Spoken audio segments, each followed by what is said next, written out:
Hello, everybody. Welcome to this episode of the Pursuing Horizons podcast. Today, I'm speaking with Katanya Timinsky, and we're going to be talking about surviving in the digital world. So, we're going to be talking all about social media, the impact it has on modern society, and how to be able to be your own person and live your own life in a time and age where we're all so connected by everything. So, first of all, thank you so much for coming on today. I know we've been planning this for a while, and you and I have had a lot of great conversations in the DMs, but I'm looking forward to recording it now and showing everybody. Yeah, thank you so much for having me today. Yeah, of course. So, first, everybody has to do it. A little bit of your lore, a little bit of backstory, just who you are, and what makes you so passionate about this digital realm conversation. Yeah, so my background, always been an artist my whole life, aspiring in every sense of the word, and developed my career eventually leading into more of the graphic design, digital world, and photography, along with just media in general. Um, and it's just been interesting how, like years ago, to get that kind of exposure that you needed, it was not necessarily competitive, but the opportunity to be more public with your platform and like leverage your platform was a lot harder. But to be now in this digital era, to be able to, it's never been more easy to create content and advertise for yourself. It's pretty amazing to be able to like see the transition of technology in that sense of the word, to kind of build your own personal brand. Yeah. So for you, like, what have been some of the struggles you face? What have been some of the things that you kind of commonly see that maybe makes you so passionate about this topic and maybe you want to discuss it today? Um, I feel like well, even in the last 5 years, how much it's drastically changed. Pretty mind blowing. I mean, I grew up in the era where I didn't have a flip phone until I was in grade 12, where, you hit the letter D and that's like you hit one four times. What is that? Cordy? Yeah, like it was such a different time in itself.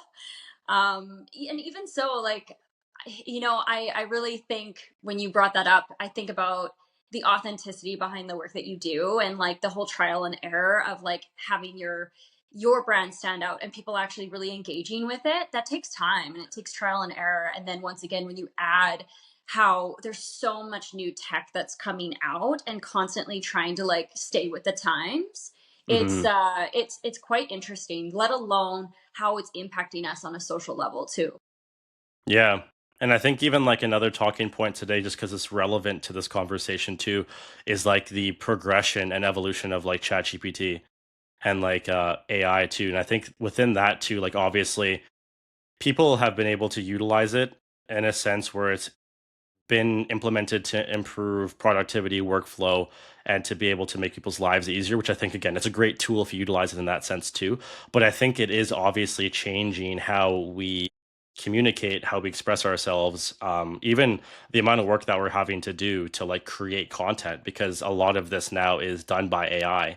So I feel like it's very interesting, just like being in this space where you are like creating content on a frequent basis and trying to like stay true to who you are with there being so many moving parts constantly. Absolutely. And even just the algorithm adapting where it's more catered towards the actual output of media as opposed to building community and creating that connection. Like your feed used to be where you'd always see your community's work. And now it's just constant like advertising and like external kind of input of like media as opposed to like seeing someone that's local, seeing like their static posts, like everything's all about what drives engagement. So it's Yeah. it's interesting how, yeah, you want to stand out, be true to yourself, but also connect with people that have a direct impact on your life and to have to sift through all of that on the current apps that we have. Yeah. Yeah, no, it's definitely interesting. And like you made a good point there too about like the For You page and kind of like the progression of social media too, on how like it definitely was kind of catered more towards connection in the beginning. Like even look at like Facebook, right? Or look at like Instagram in general too. Like it was kind of like a picture version of like a blog of like your own life, and then it's progressed so much over time where now it's become so heavily on like the marketing side of things where it's changed so much, and a lot of people are like you mentioned too, I think chasing virality, and within doing that, they're like posting a ton of content where the whole point of it is like, can this get me good views? Can this get me good traction? And oftentimes that is through the means of like negativity, or it's through the means of some sort of like negative hook or virality um, type lingo, just because they're trying to like grab more attention. And like, man, I've caught myself in it too, right? Like, if you could have the same like information, but you could word it two different ways, one will hit home more and one won't. Because again, it's all based around delivery too, and like being in the content creator realm, like you want eyes on you, right?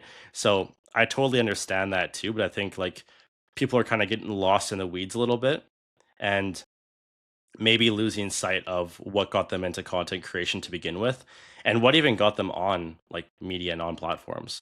Absolutely. It's definitely a slow progression. I think the opportunity to monetize really was like the grab and the grip. And then even adding to that, like the amount of fake accounts, Yeah. and like how incorrect a lot of the information that's coming out as well. The delivery of the media being like not legitimized as well. I find very interesting. And then so now we're kind of in a state where we're in this hamster wheel. And I guess we got to really ask ourselves the real question of what's the intention, what makes you want to create that content, especially considering that all odds are kind of against you at this point with the algorithm. Even I have a few clients where I'm generating a few ads, and just to find like a way to actually create that engagement, and the fact that like I feel like the algorithm is almost like fine-tuned in a way that you have to spend x amount of dollars, and the chance to actually like close that, it's more difficult than ever because it's changed a year from now or a year 2 years prior. So yeah, it's yeah, I guess you got to really ask yourself the why, and you've got to like stay true to yourself through all of that as well. What's one of the most common issues you generally find with your clients that you take on at the beginning?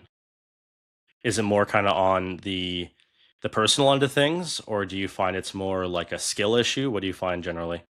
I think staying ahead of the curve is always going to be a struggle. Always trying to, like I said, using your particular apps that make you unique in your own style. Like for me, I'd say like the greatest challenge is I know that like my creativity, there's no short of it. I think I got a really good eye, but like just closing that with, once again, everything changing, it definitely, like I said, keeps you in that hamster wheel, keeps you in that rat race of always trying to be on it almost more, and having to continuously try to like, it creates that addiction of you being hooked on it and trying to kind of figure out what the secret, like kind of that, what that sweet spot is. Yeah.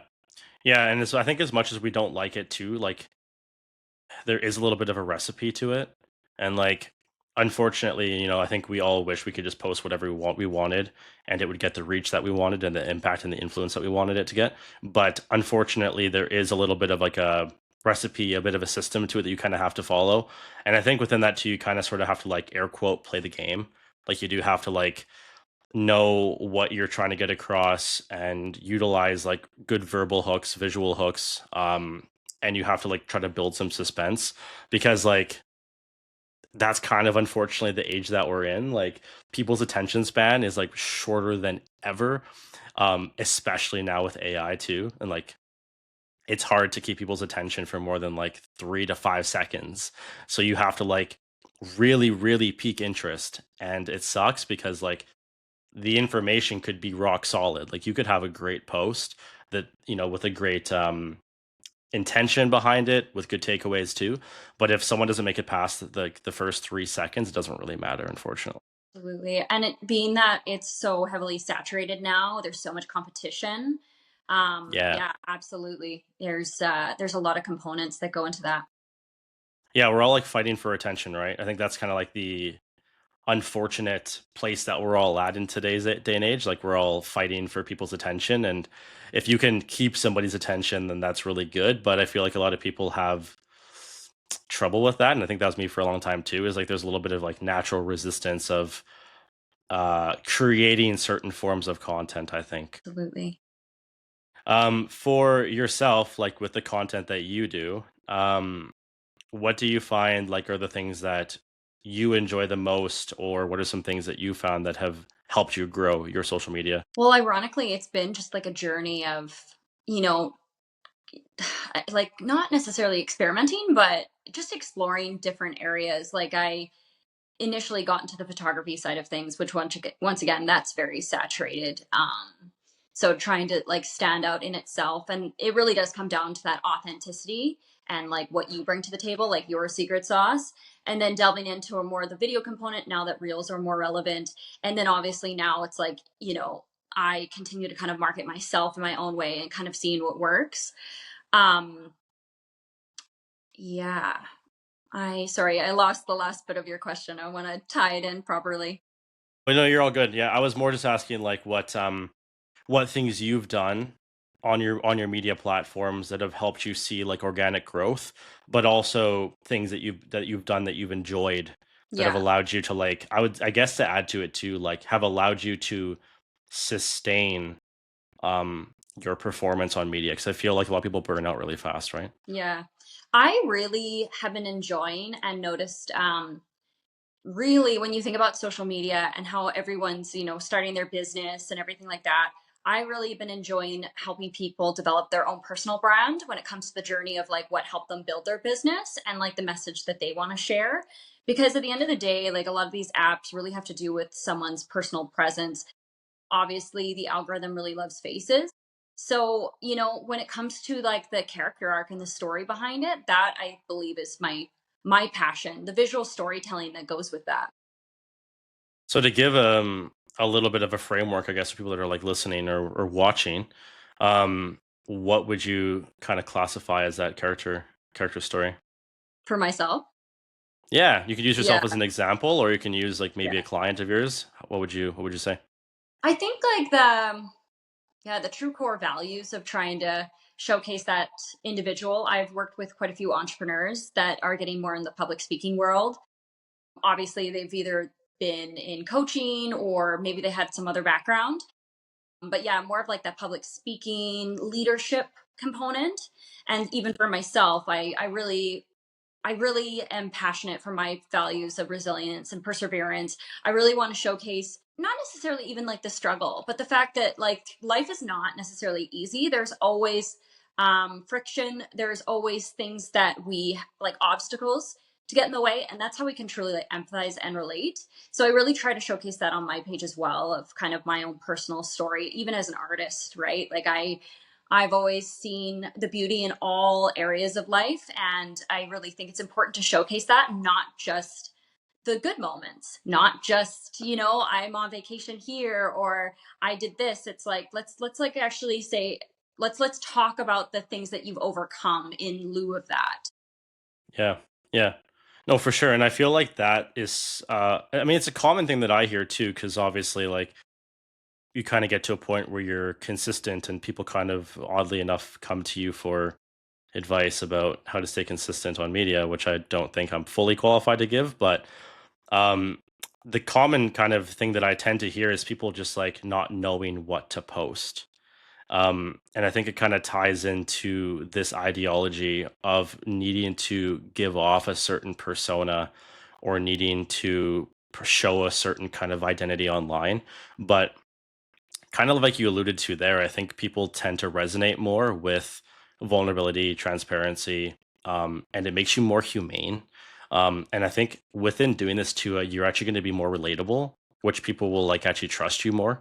So I think if you're looking at it like kind of full circle too, if you're wanting to, let's say, grow your business and you're trying to get clients, whatever it may be, maybe it's not personal training, but it could be whatever. I think the biggest thing is you have to show that like you've been there, or you have clients who have been there, and this is how you worked on getting them through it, or this is how you worked on getting through it, because then all of a sudden you have that trust, and it kind of gets their walls down a little bit, versus if you seem like you're kind of like untouchable, you're on this pedestal, you're like a different kind of person than they are, there might be some like hesitation for them wanting to like maybe even have that interaction with you, because they view you as like some authoritarian figure, if I'm if that makes Oh sense. yeah. That's the other thing too, is just even in this digital landscape, like everything's a simulation. Ironically, I thought this was interesting. So if you were to see like a photo of your ex on social media, your body still thinks that you saw them in person. Really cool. Yeah, it's like we don't really, technology's advanced, but we as a species haven't, even though we have the free will. But I find that very interesting that, even through this simulation, it still has a direct impact on us. So, and even so, I find it really interesting. So many people come to me and they're like, oh my gosh, you're doing so well. You've been traveling. And I'm like, no, I haven't. And it's funny how I even did a post for the Edmonton Oilers. It was just some fun little shoot that I did with some merch. And someone was like, oh, you've been going to all the playoff games. And I'm like, no, I haven't. And there's a lot of people that will, like, really really talk up, I think, my platform, and I really try to like bring it down to earth. And I'm like, no, no, actually, like I've been staying at home. No, I've actually been taking it easy. No, actually, it's a projection. So like Yeah. it's so easy for us to distort what it is to actually like Hmm. what is happening in our day-to-day lives. And I really just try to I don't want it to be one of those things where it's that illusion is what people actually believe. It's just like we're all human beings, right? And it is, I can only speak for myself, but I know that there's people that really live in that idea of what platform they've built up as if that is their actual identity in real life. Um, Yeah. Even so, I've been trying to find harmony between um, just like really connecting to my physical world, even though I work majority on the computer.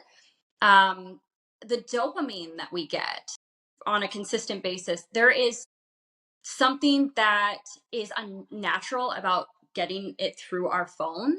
And because I came from the generation of, maybe my dopamine hit was like watching movies as a kid, but we always like sat around in a circle and did puzzles and like ate together as a family. And like things have drastically changed up until now. And so just seeing that difference over the last few years is quite mind blowing, and to recognize the difference. So I try to always have conversations with people explaining that, um, like, it is in fact just a projection, and like let's not forget of like the actual 3D world that we're living in currently. How have you been able to still like stay present and be able to focus on your own personal life, and detach a little bit from the physical, like I guess the more digital realm? Like Yeah. if the Well, I think it's so interesting that, we as kids, like we're governed by our parents. Our parents parents us until we're adults. And then it's a consistent journey of us parenting ourselves. So what does that mean? And I remember I Google stuff all the time, and I like really meditate on stats. And there's one in particular that I was so mind blown by. Did you know that only 10 to 15% of our population is actually self aware? that isn't shocking. Right? And I can honestly say for myself, I can't say I'm self aware. Maybe as human beings, we don't have the ability to be self aware 100% of the time. Like, and we do respond from like our environment in some capacity or another. But I think in that allows me to kind of connect to myself and try to like understand why I'm doing the things that I'm doing, or maybe my patterns have changed in some capacity. Trying not to over intellectualize it too much, because I mean, like, you can get really stuck in your head in that process. But I do think it's very important. And the continuous education is super important, because we just, have, gotten acquainted with cell phones like this in the past, what, 17 years. Like, I think the first my first iPhone, I got at 18.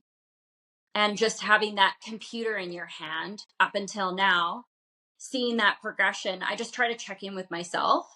And one thing that I've been noticing lately is my energy's kind of shifted a little bit. I feel like I get a little bit more fatigued. And the more I learn about the dopamine hits and how it impacts us, like I remember hearing something, it's like 10 years ago. We get more dopamine from the anticipation of the reward as opposed to the reward itself. And now it's like we're flipping through content nonstop, nonstop, and we're feeling very unfulfilled, almost overstimulated, Yeah. almost Yeah. unsatiated. And so, I mean, for myself, I recognize that like I need to almost delay gratification in a way. Mhm. And I know like we as a species, we crave that the dopamine hits. But it's like it's interesting as I say, we're like parenting ourselves and we have to like recognize finding that balance again. But no one's teaching these things. Do you think that there's a correlation with the instant gratification that we're receiving and the dopamine that we're receiving through constantly flipping and going through social media and this huge issue with like identity? I think so. So one thing I thought was very interesting, I was typing on the computer one day and I was like, wow, I have a very difficult time articulating how I feel into words. And I feel like I always was very in tune with my feelings, but this was probably about 3 years ago, maybe 2 or 3 years ago. And the first thing that comes up is this term alexithymia. And we all have it. And I watched an extensive series of videos of this psychologist that focuses heavily on it on YouTube. And he explains that pretty much what it is when you get dopamine hits, you actually disconnect from your frontal cortex. So, what I kind of concluded is if you can't connect to how you feel, how can you connect to how other people feel? So, we're losing our empathy. And I do believe that if we don't really connect to how we feel, we can lose a sense of our identity as well. Yeah. Do you think it's not being able to connect or not knowing how to? And maybe a bit of both. Um, I think because even now it's very interesting. There's now courses for people to learn actually how to socialize again. So weird. So yeah, I think it's a mix of both. And like, for me in my limited experience, like I know it's very nuanced and it's very case by case and like this is a generalization.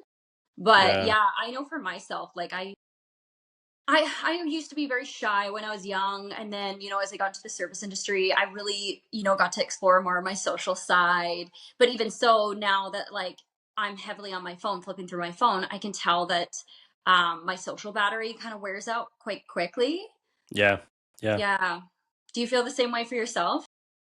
I do actually. I think it's because I'm on media so much. Like right now I'm posting like at once to twice a day and trying to do stories, and then with the podcasting and just like also with I think the coaching, I do find that my social battery is actually quite low.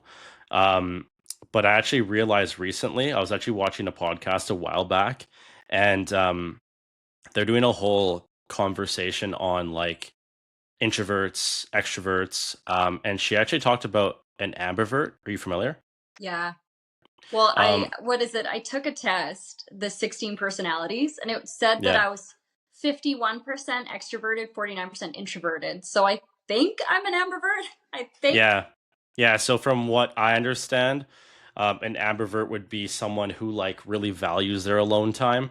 Um, and really likes to have that recharge time alone. But with the right people, with the right environment, and with the right conversations and connections, they can actually have their battery recharged.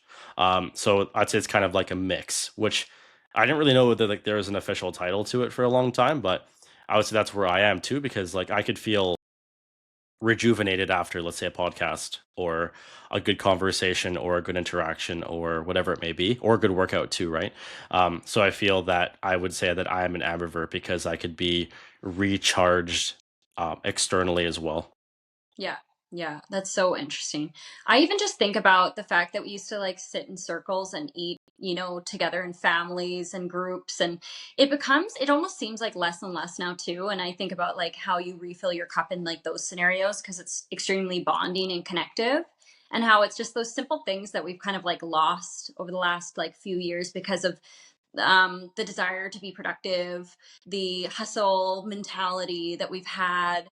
And it's like we almost need to like it's like the pendulum has like moved so far and there's nothing we can do to change it, but all we can do is like really find harmony within ourselves because it's going to look different for everyone. I find it kind of ironic that in this pursuit to be productive, we become incredibly unproductive. Yeah. I know, I know. And even just like our fragmented attention, like you said, it's just like, it's crazy our focus, how we're like our attention span and trying to get people to engage with our content, and how it's put us in this space where we're not really able to focus. So, for me, I could get a bunch of stuff done, but then, I still need to make sure that my house is in order.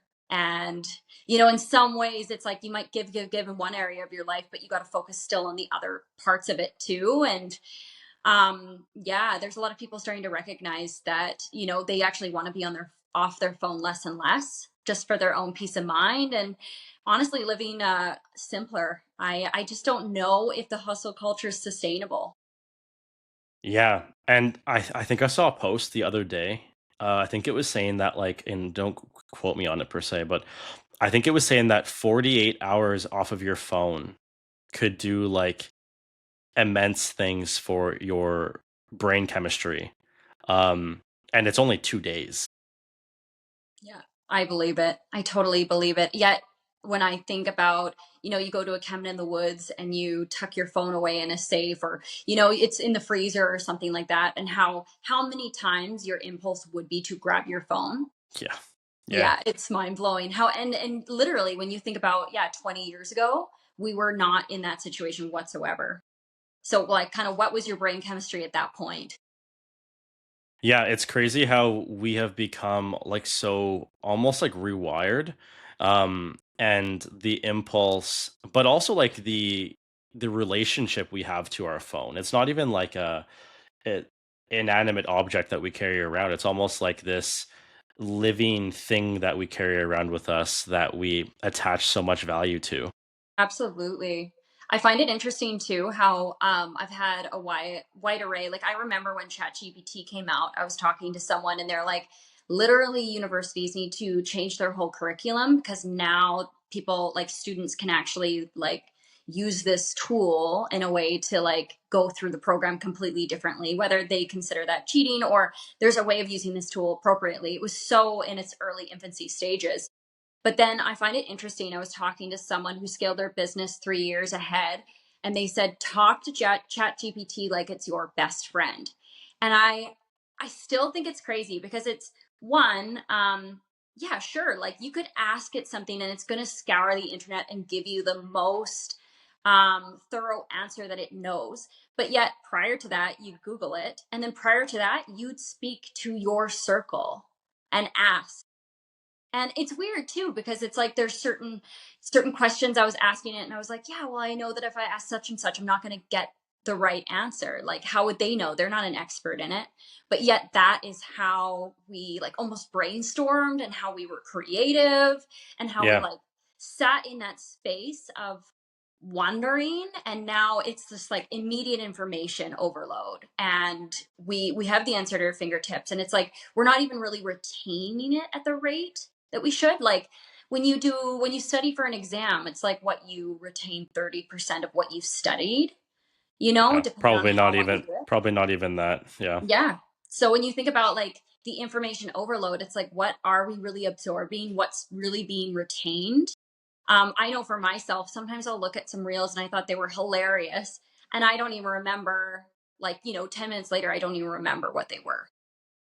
Yeah, it's just so much input all the time, which is why I think people feel so exhausted and so drained because you're constantly taking in information all the time. And oftentimes it's not good information. It's just input. And it's Mhm. just noise, more or less. Yeah. Yeah, static. I know. I mean, there's yeah, so much stuff even about like the frequency that it puts off and how it, dysregulates your sleep, let alone like the light.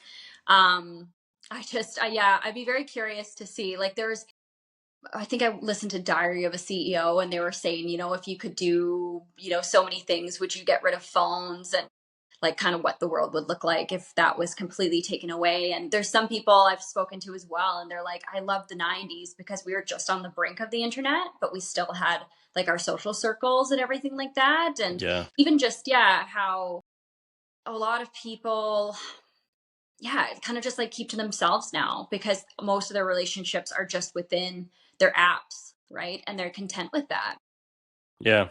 Before we kind of move along, because I know that we want to talk about like the dating realm, all that stuff too, because I think that all ties into this.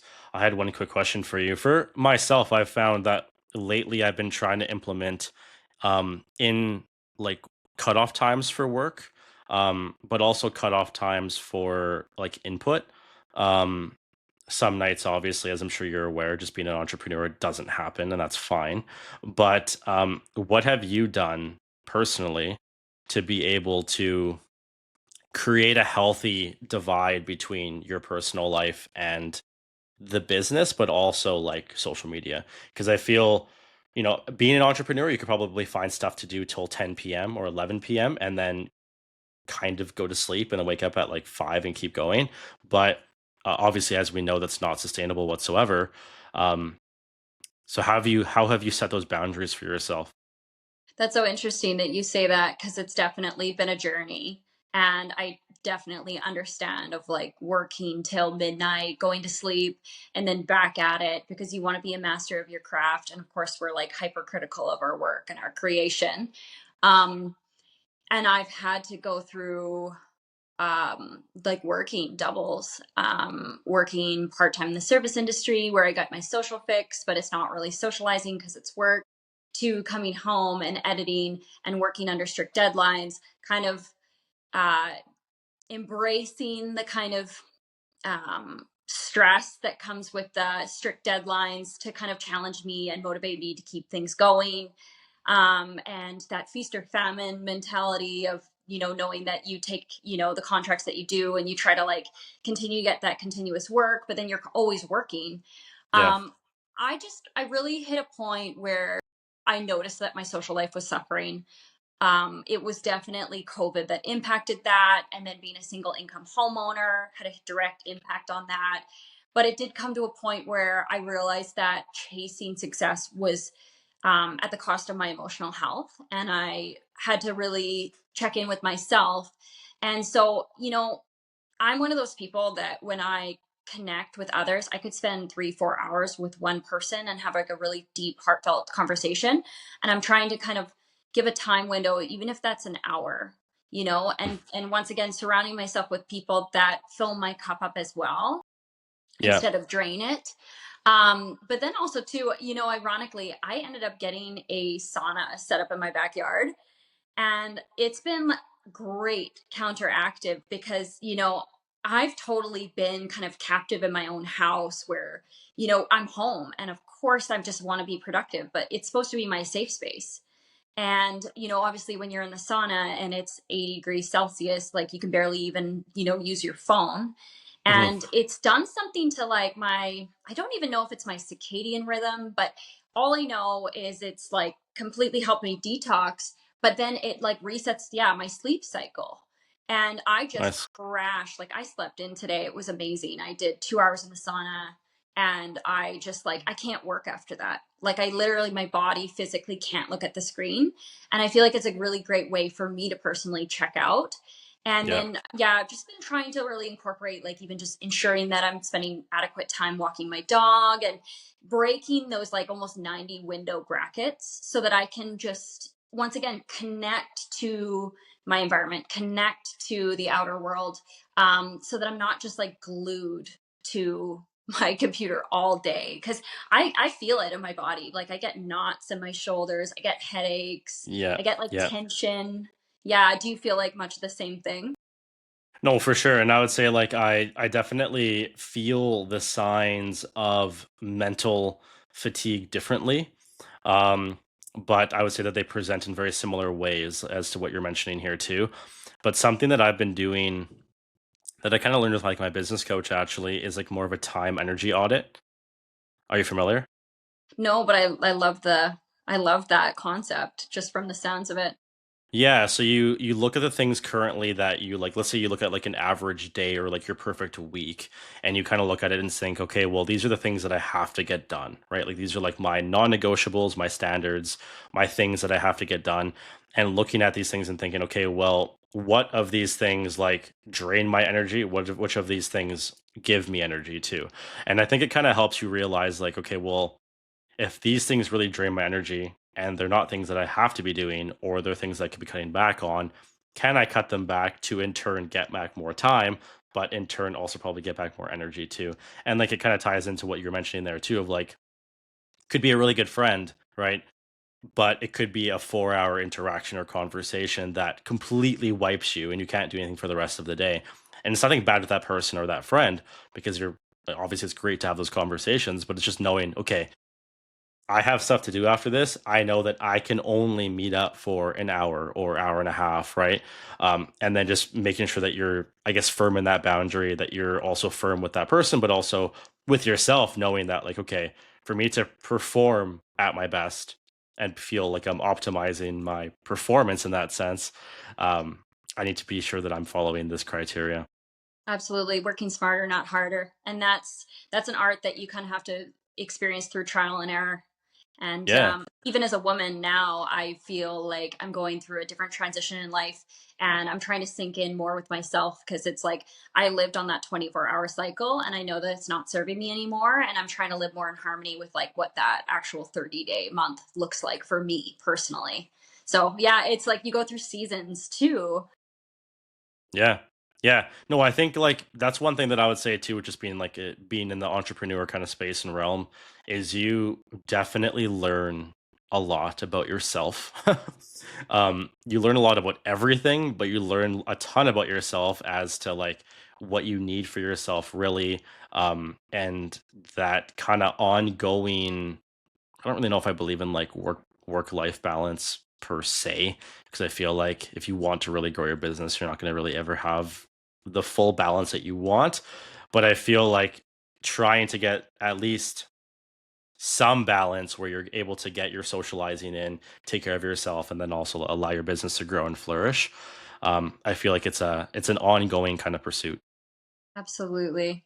Yeah, and it's interesting too for most of us being entrepreneurial and running our own business, we do create our own schedule. So there is a level of freedom and flexibility, but you can't take it for granted. You know, you have to get a good routine in place, and you have to always be open and adaptive for things to change, right? So Yeah, of course. No, I think routine is huge. Um, but yeah, I really want to talk about the dating stuff because I find it fascinating and I think it ties into a lot of different things. Um, so yeah, let's kick it off. Let's talk about the online dating stuff. yeah, I was thinking about it this morning. So I actually grew up as a Jehovah's Witness. So I left when I was 20, but I grew up on Disney movies and I grew up on romantic comedies. And I just always had a very hopeless romantic outlook on life. And, you know, in the process of self discovery on the brink of dating apps, you know, I always had the mentality that it was just going to be easy breezy, you know, guy's going to touch my hand the same time as I do, grabbing an apple at the grocery store. And it looks Done. so Yeah. it's I never would have thought we'd be in the position we are now. Yeah. Yeah. Yeah, I know it's so interesting and like I guess I could speak to this from experience too. Like I've always had a tough time with online dating. Um and I would say that most of the partners that I've met have been through some mutual friend or some mutual place that we were at. I wouldn't say that the people that I've been with have been generally through online dating, ironically enough.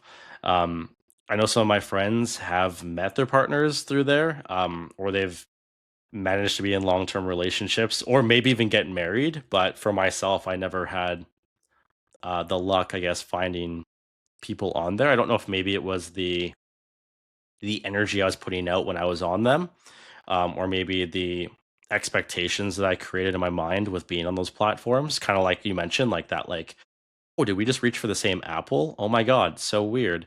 Um, when really it's like that's not generally how it goes. Yeah, absolutely. Well, congrats on the referral program working because Yeah, yeah, because that can also be complicated too. You know, you see someone, it doesn't work out, and then the mutual friend, you know, might have mixed feelings about it, and you know that can make it complicated. But I think that's great too because then you know, kind of, you there's a little bit more like rapport, you know, in connecting two people. Ironically, my partner is we met on Hinge, and really. Yeah, we did. And yeah, it's interesting because I listen to a lot of psychologists, specifically relationship psychologists. I really love Esther Perel. I really love Sadia Khan. I really love Orion Terabin. Not necessarily I agree with everything entirely, but there's certain, yeah, components. There's certain things that they kind of bring to the table that are very like thought provoking and kind of how things are. And someone like Orion Terabin, it's a little bit more critical, and I think there's more of like a heartfelt space that we go into when it comes to love, as opposed to love being an exchange of value. There's something that is like that can be spiritual about a connection of two people. um but yeah, it's interesting how they dive into the whole, you need to have a strategy when you go onto a dating app, because unfortunately, like, and I had no idea. I guess for many men the opportunity to actually lock down a date is much more difficult than for a woman. And I'm And I would like, agree with that for sure. Yeah. yeah, I had no idea, but I can speak for myself in full vulnerability. Is like, I didn't have the most luck on it. Also, the time that I initially started going on the apps was during COVID, so it was like a really bad time. It was like no one was really available and everyone was locked down, and even during that summer, it was like, yeah, we didn't even really know what the future had in store. But I do agree that there needs to be almost a strategy, because if you put like an emotional attachment behind it, you can leave being very disappointed on both ends. Yeah. Yeah, I know, and I kind of caught myself in that too. Like I think there's like a definitely a romantic side of me too. So I think you even just kind of like if I'm able to reflect upon my time on those apps too, I think you see every potential interaction on there as being a future prospect, if you will. We'll air quote that.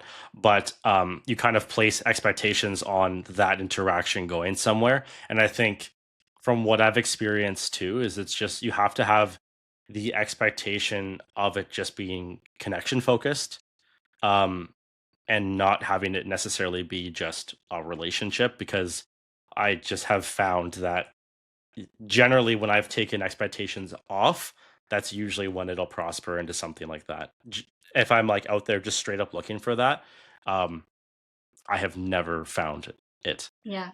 Yeah, I know. It's something they never teach you in school, is to manage your expectations on both ends. And honestly, I can say I remember having a conversation with a friend, very stoic in the way that he expressed things, but he's like, women do need to kind of take off the rose colored glasses to a degree, because like kind of living in that Disney fantasy isn't necessarily feasible. And I the thing is like, I think, I like I said, the hopeless romantic in me will never go away, but I love the analogy of like head in the clouds, but you have to have your feet planted in the ground.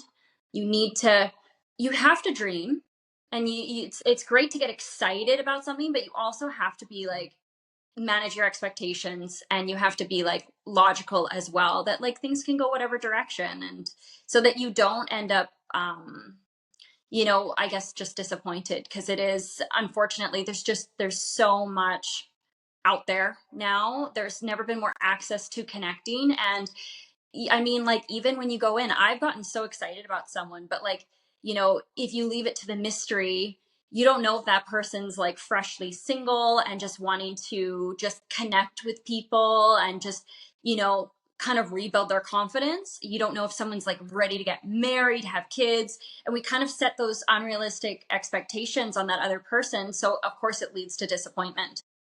Yeah. Yeah, and I was actually this kind of ties into this whole conversation too, but I was listening to a podcast a while back, and they were talking about kind of more specifically men, but I feel like it's kind of applicable for both parties. But I feel like in this case, more for guys, and you can give me your thoughts on it too. Is online dating being kind of at the peak right now? Um, People are way less inclined to approach women in person in real life. Um, but I think it's all tied to the risk. It's all tied to the possible embarrassment. It's all tied to the public rejection. But I think there's a healthy amount of that that you need. Like you need to be able to like to be willing to put yourself out there, take a bit of a chance on yourself, not just for dating, but for anything. But I feel like us being in this digital world now, kind of tying into the whole episode, it's like our likelihood of wanting to take risks is quite a bit lower because we Yeah. can do so in a very safe and controlled environment. Like you can download Hinge or you could download Tinder, you could shoot your shot with like 50 different people on there. And like sure it sucks, but like you didn't go anywhere. You were at home. Like it's like I don't know. Yeah, I've heard of that. And yeah, I mean, like, this is like a very broad statement, and I don't necessarily think it's entirely true, but they say that, often men in these scenarios have lost their courage. And I don't blame men, because of course they do have to take risk, and I wouldn't say that women necessarily respond with the empathy. I think there's some women that can be a little, they A little don't have brutal. that. Yeah, yeah, that I didn't want to say it, but I see that. And I think about, there's this one time I went to Walmart, and this guy was looking at me, and I could feel that he was staring at me, and then he came up and he made small talk, and we started talking, and then eventually his ending line was like, "I'd really like to take you on a date." And I was dating someone, and I just said, "I want to thank you so much for, like, taking the time out of your day to actually ask me, and, like, Yeah, literally, like, you that's just rad. you shot your shot. I am seeing someone, but I'm extremely flattered." And, like, I really just, like, I don't know, I remember talking to someone, they're like, "Well, like, you don't need to give them a pat on the head." And I'm like, "No, but I think it's very important that men also do engage in, like, public places, to say, 'Hey, you know what? I really want to get to know you,' because you don't know. It could be someone, like, 1 out of Yeah. 10. You don't know. There could be someone Yeah. that's, like, actually right place, right time. And that's the thing too, is we need to smile at each other more. We need to just understand that we are all connected, Yeah. and there is something about being kind, Yeah. Yeah. more than we currently are doing. And I think oftentimes it depends on how we perceive it, but it is harmless in nature, right? Like this guy doesn't necessarily know that you are seeing someone. So I think people take it often very personally of like, oh, I have a boyfriend. And it's like, well, unless you are wearing a t shirt that says I have a boyfriend on it, or you're wearing like a hat that has your boyfriend's face on it, it's like, okay, well, how is this person supposed to know that you have a boyfriend? Yeah, And like you said, just taking it as like a, hey, you know what? I'm super flattered. And like I'm seeing somebody, but like again, it doesn't have to be that big of a deal, but people make it out to be, which I think makes, like you mentioned, somebody way less inclined to do it again. Because if your reaction was super like, let's say radical, and let's say you were like, I have a boyfriend, how dare you? Uh, no way. Like that guy would be like, whoa, okay, maybe I'll never approach somebody totally. again, right? And like that might have just turned him off from Yeah, you wanting to don't do that, and maybe he understand. would have resorted to Tinder again, or who knows, right? Yeah, the ripple effect. I think that we forget that, like, sometimes your direct actions can impact someone, right? Um, I just think I think it's very difficult. And I mean, we could go on a whole rabbit hole. It might be a whole podcast for another time, but even just women's constant pressure to, like, change their appearance and, like, alter, and then it kind of can, I think it has the ability to feed ego as opposed to Yeah, build confidence. And yeah. then in turn, it just kind of amplifies their status in a very falsified way, and they think that they're in a higher place. And it's just, I'm the type of person, and I hope that it resonates with many people. It's just, we're all at the same level here. We're all just people in this whole experiment of life, trying to figure it out, Hmm. and people are just trying to connect in some way and figure themselves out. And I think just being cognizant of that is very important. And I think by degrading someone in the process doesn't make you of higher value. No, no, and like I think to kind of like nicely bow tie everything up today too. I know we've been talking about like not inherently the negatives of social media or inherently the negatives of any of these platforms that we've been discussing, but there are also a lot of positives too. Like I've made a ton of connections via social media. I've had a lot of great conversations, I've been able to connect with a lot of people that I haven't touched base with in a long time too. And I think if you use social media um in the form of creation, like maybe creating content, creating conversations, creating relationships, whatever it may be, it's a great place. I just think it depends on like how you choose to see it and the lens that you're looking at it through and the filter that you have on it. Because obviously, if you're just choosing to consume, it can literally consume you. So I do think that it's really important to just make sure that, like, again, if you are getting into the media space and you feel like you have a bad relationship with it, like that can totally change. Like your algorithm can change. I hear it all the time. People are like, "Oh, my algorithm sucks," and I'm like, yeah, but your algorithm is like made off of what you consume. So like if you just change what you consume, like your algorithm can then also change too. Um and like one piece I wanted to add, 'cause I think we had a good talk there about like people taking risks, right? Is I personally have battled with like rejection. And I personally have battled with, taking no's, especially like in public too. But I think that people need to get more comfortable with the idea of taking rejection, and I think it's a very, very helpful skill. So even for this guy at Walmart as your example too, right? Like him being able to go up to you, create conversation, strike up conversation, and then throw it out there, right? Like that's huge. So if he was able to shake it off, like that's insanely good. And like that ties into business too, because you're gonna like not always get yeses. You're gonna have to take no's, and not take it as some like personal vendetta. Yeah, no, definitely. Yeah, I think with the social media side of things, I really think that we're going to slowly evolve where it's going to be less about influence and more about impact, because ultimately like that's what we need. It's what we need to see more of, because I think we're all pretty exhausted. Um but yeah, I really, yeah, I just feel like we just need to come back to community again. I think that, whether it's just like the small things of just, yeah, connecting via, you know, building out your social network in some capacity, through like messages and just building out your network and just sharing your message, I think is really important. Um, and then, yeah, just tying that into like, yeah, how you act on a day to day too, I think is important. Yeah. Yeah. So I mean, like even a good example of this too is like our connection was through Instagram. Yeah. So it's like you never know like what connections you can make from just like simply messaging somebody and saying hi, right? Absolutely. Yeah, and I'm very grateful. I've really loved your content as well. So, yeah.